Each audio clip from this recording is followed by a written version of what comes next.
As countries across the world strive to achieve 100% literacy, distance and e-learning fill a critical gap, reaching places where conventional schools and education can't go.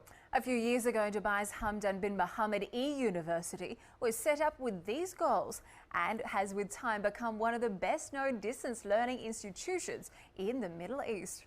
Now, for the first time ever in November, HBMEU will be hosting a global conference with professors and members of institutions from across the world arriving here to discuss the biggest challenges to distance education.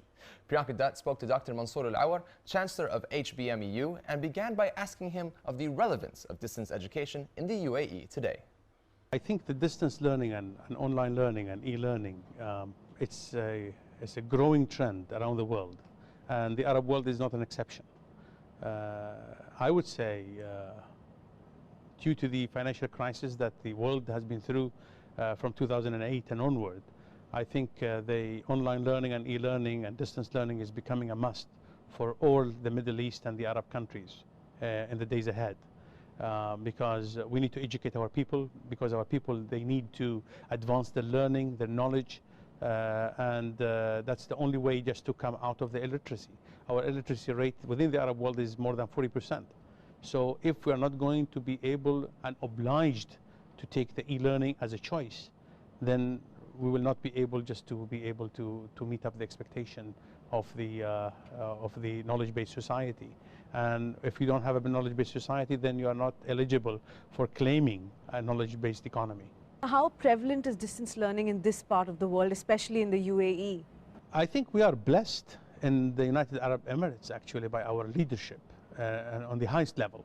I think we are His Excellency Sheikh Nahyan, the Minister of Higher Education.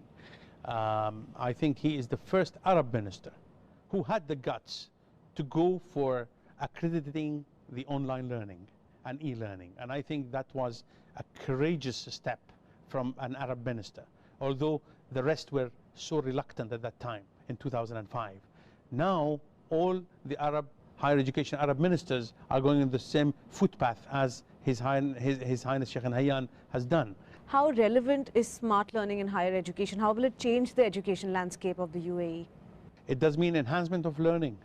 It has mean accommodating technology. It means that our learners and students will take the responsibility of their own learning, and it will be structured learning, not just only a casual learning that the people will take place. So when it goes into the education institutions like the Higher College of Technology, like UAE University, like Zayed University, like other universities, I think that means that enhancement of learning, enhancement of our learners, our students, they will become much more demanding now from our faculty, the faculty in those institutions and the administrators to be able to be meeting the expectation, not the learners, because the learners are actually familiar with those machines and with those equipment.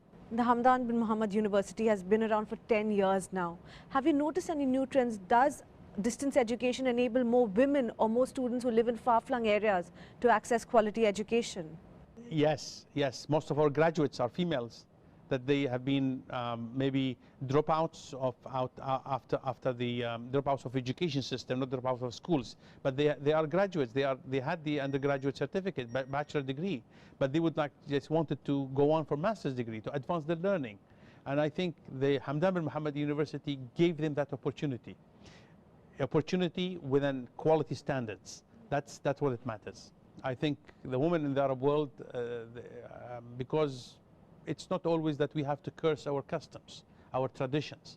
It's because the educators actually did not have kind of an innovative approaches to learning. So once the e-learning is there, so it will become much more, the first segmentation are the women in the Arab world for us. What, according to you, are the biggest challenges to distance and open education in this region? The awareness from different parties, not just only the Ministry of Higher Education, because the Ministry of Higher Education has licensed already the online education. The biggest challenge is about awareness, and I think the media will play a major crucial role. And I think also the governments. If I'm going to impose the smart learning, and if I'm going to impose the e-learning, then I need to be having certain policies across the country to be able to support that initiative. That means in the media, means awareness for parents, and not only this, but also awareness how the quality will be preserved in those smart learning and online learning, because that is the most important, crucial parameter for all parents.